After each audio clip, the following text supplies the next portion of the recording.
Uningá, que o futuro é aqui.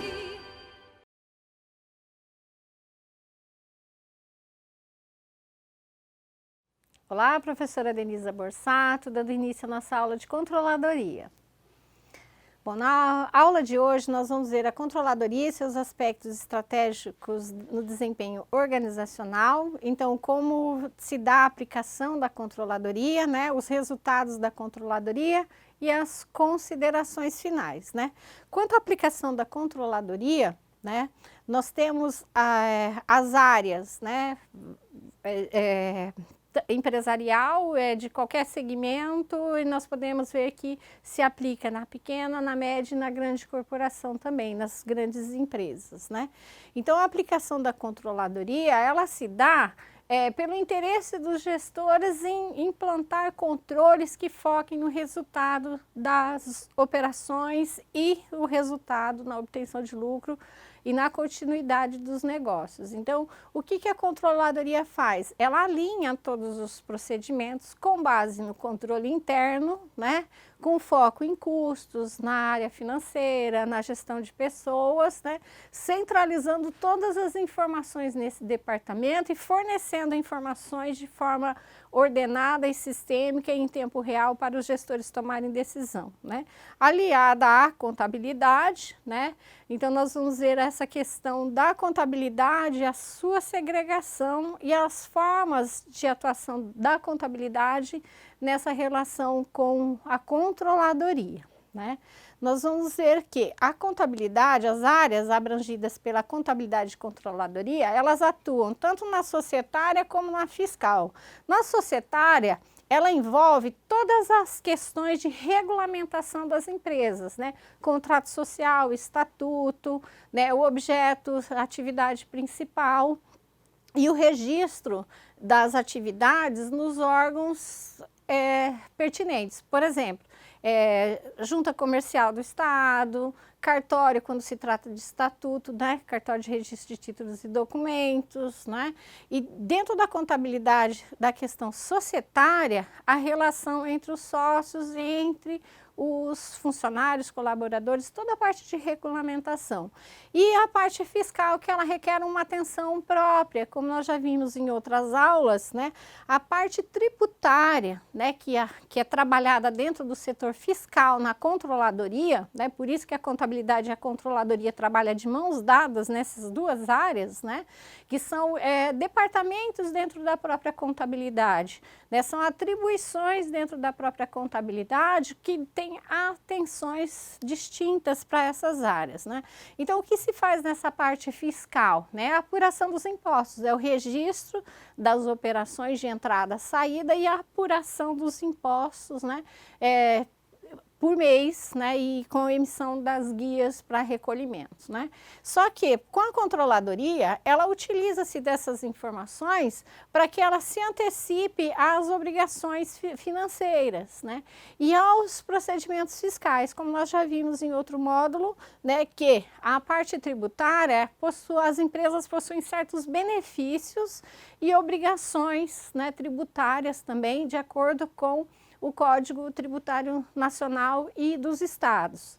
Cada estado no Brasil possui um código independente, mas que está diretamente ligado ao Código Tributário Nacional. Mas cada estado possui um ICMS distinto, né? Então, com regras apropriadas que vale a pena vocês se inteirarem no assunto para quem deseja atuar nessa área também, né?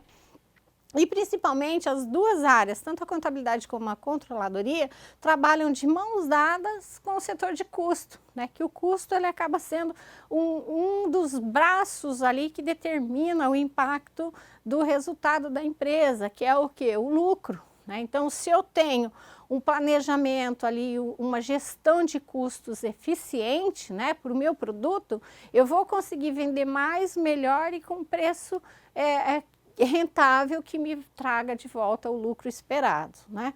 E a contabilidade gerencial. Então, lembrando que, né, voltando a reafirmar, não existe contabilidade para o que não é emitido como documento fiscal, tá? Isso chama-se fraude, né?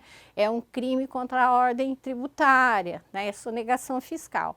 Quando a gente trata de contabilidade gerencial, ela traça planejamentos com base em dados reais, tá? Existentes. Então, a contabilidade geral, por exemplo, eu consigo mensurar ou criar relatórios dentro da contabilidade direcionados ao interesse dos gestores. Por exemplo, eu quero saber dentro da contabilidade o resultado econômico e financeiro só na área de folha de pagamento. Então eu quero projetar isso para o futuro. Eu quero projetar uma nova realidade caso eu lance um determinado produto. Então eu vou projetar esse futuro, né? E a contabilidade gerencial, ela traz todas essas variáveis, né, de forma de relatório para que os gestores, né, tomem decisão por meio da controladoria, né? Então, lembrando que contabilidade gerencial não é o que a gente ouve no senso comum, né?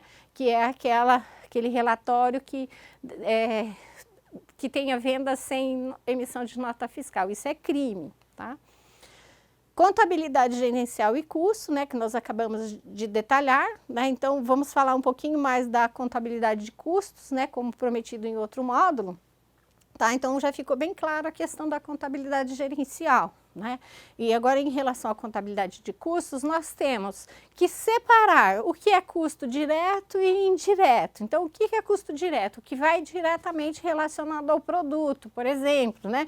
Uma roupa, o custo direto, um dos custos diretos é o tecido, né? A mão de obra e aviamentos e tudo mais. E os custos indiretos é o que não está diretamente ligado ao produto. Por exemplo, depreciação da máquina ou de uma máquina que não vai diretamente relacionada ali ao produto, né? Mas se for a máquina que a costureira está costurando, aí é classificado como custo direto, né? O salário do supervisor, né? Então, se ele estiver manipulando os produtos, é classificado como custo direto.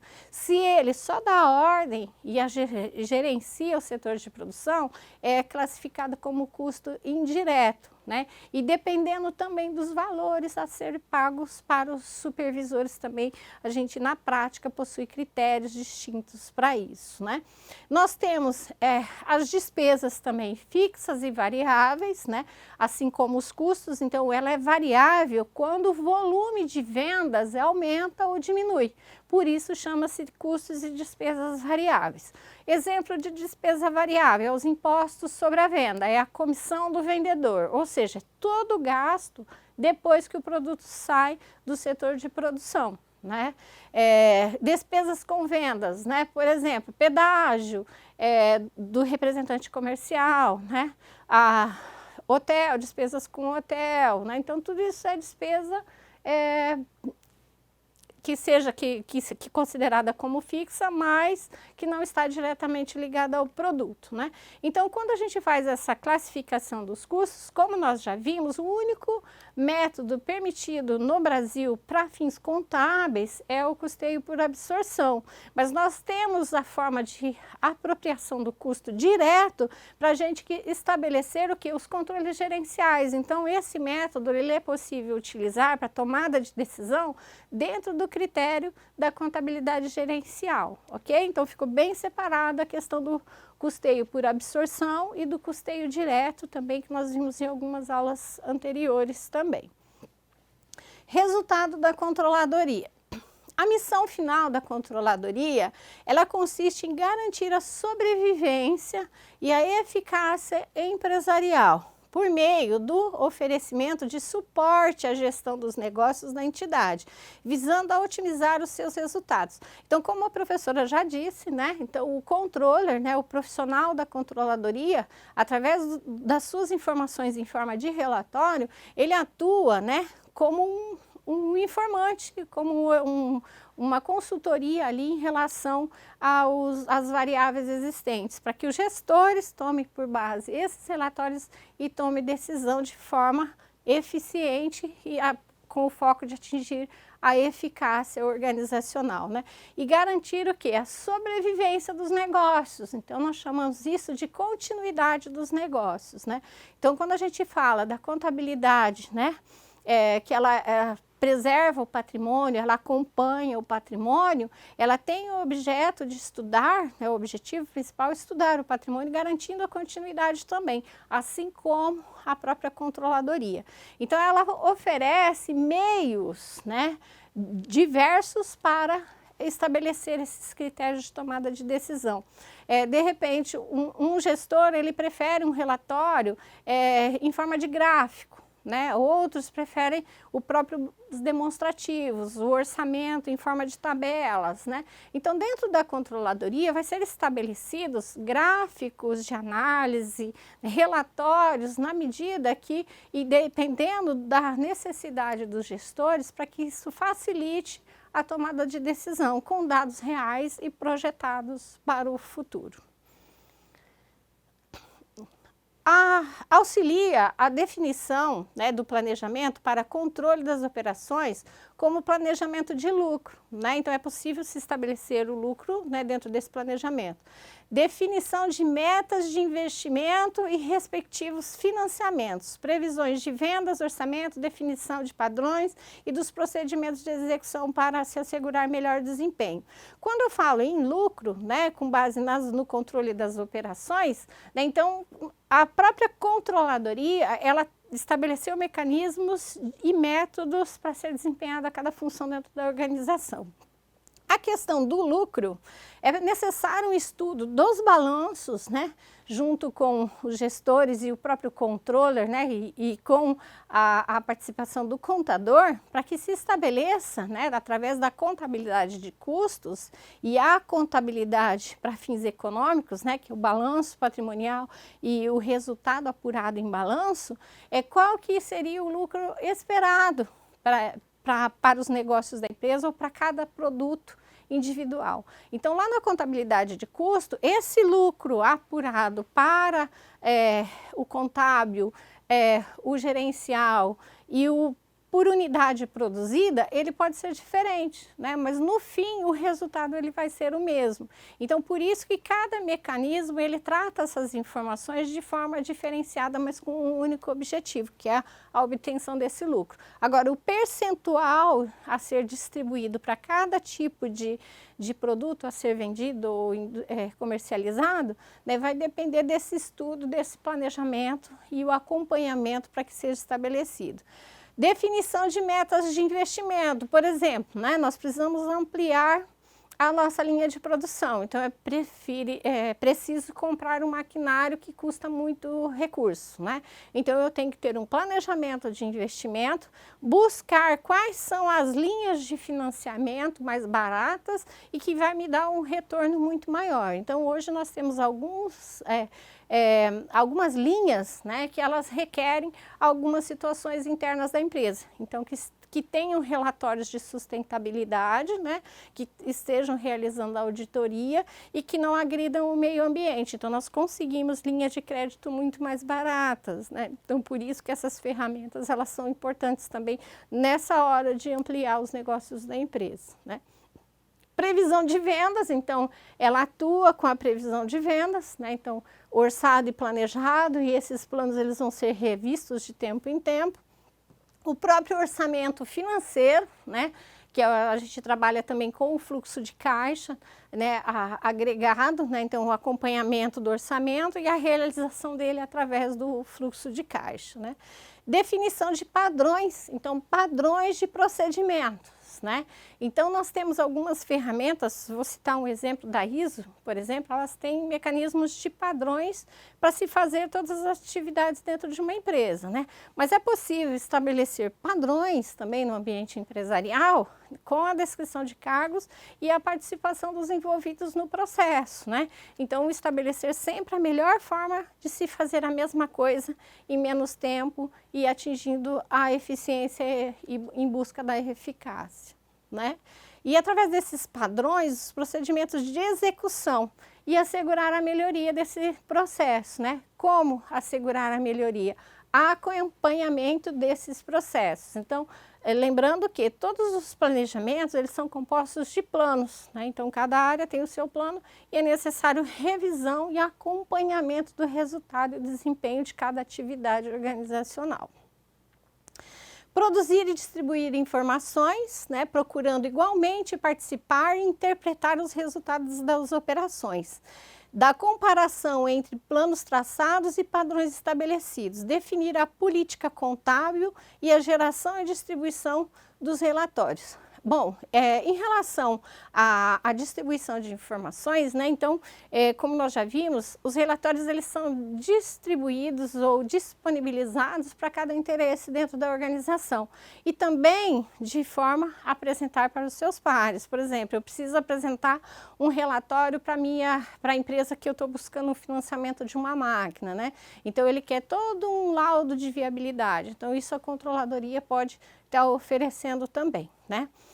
Resultado das operações, então todos os desempenhos, se teve falha no processo produtivo, se teve perda, se teve desperdício, né, se teve devoluções do período da mercadoria vendida, então tudo isso é possível fazer esse levantamento também, né? Comparação entre os planos traçados e os padrões estabelecidos, então revendo todos os planos de forma tática, então como nós vimos lá atrás, né? Então a forma tática é havendo falha dentro de dessas programações, entra-se o plano B, né? Que é a forma tática de se resolver a situação, né? Então tudo isso tem que estar já previsto no ambiente organizacional para que não hajam surpresas desagradáveis, né? Definir política contábil e geração e distribuição dos relatórios. Então quando a gente fala em política contábil, a contabilidade ela tem que ser real, ela tem que ser integrada automaticamente aos demonstrativos contábeis, ao sistema de informática da contabilidade, né, aos módulos contábeis, né? Por quê? Quando a gente parametriza o sistema e entra a equipe de sistema de informação ou tecnologia da informação, né, então essa equipe ela tem que o quê? Preparar todo o cenário do sistema integrado de informação da empresa. Depende do sistema que a gente está adquirindo. Então, tem sistemas que eles são desenvolvidos dentro da própria organização. Então, é necessário que o programador que desenvolve esse software tenha conhecimento da contabilidade. Por quê? Porque o plano de contas e o padrão internacional do plano de contas, ele tem que ser obedecido conforme determinado pela Receita Federal. Então, a nomenclatura das contas, a localização das contas dentro do plano de contas, ele tem que ser aplicado de forma sistêmica. Por exemplo, quando a gente dá entrada numa nota fiscal no setor de estoque, ele já vem automaticamente para dentro da contabilidade, porque a hora que você passou lá o código de barras, o leitor do código de barras, a informação já vem alimentada de forma correta. Para isso, tem que estabelecer a política da contabilidade de participação em toda essa adaptação que nós chamamos de parametrização de sistemas, assim como o departamento fiscal e o departamento financeiro. Então, todos os parâmetros relacionados à conta que vai se utilizar dentro da contabilidade, dentro desse plano de contas, né, ela é importante na hora de se parametrizar, porque se eu pagar uma conta utilizando um código errado dessa conta, ela na contabilidade ela vai ser levada para um outro controle que distorce todos os valores relacionados no balanço, né? Então ele dá um trabalho para que o contador localize, então para isso é necessária a conciliação das contas, né? E o conhecimento do pessoal do financeiro também na própria estrutura da contabilidade, né? Se vocês quiserem saber um pouco mais, né, procurem sobre o tema para agregar valor à nossa disciplina. Considerações finais, né? Nós temos aqui a controladoria, ela deve atuar como forma de suporte no ambiente organizacional, na gestão dos negócios da empresa, para assegurar que ela atinja os seus objetivos e valores traçados, sempre trabalhando com o propósito definido pela empresa. Então, quando a gente fala em propósito definido pela empresa, nós voltamos lá na missão, na visão e nos valores estabelecidos, tá? Então, é o objeto principal definido pelos gestores, gestores, né? E ela vai atuar em forma de suporte, não ela vai ser responsável pela tomada de decisão final, tá? Ela é um instrumento importante, uma ferramenta importante para que seja estabelecido esse meio de campo da tomada de decisão e até a realização das operações em si, né? E chegamos ao final do nosso encontro de hoje. Até logo mais.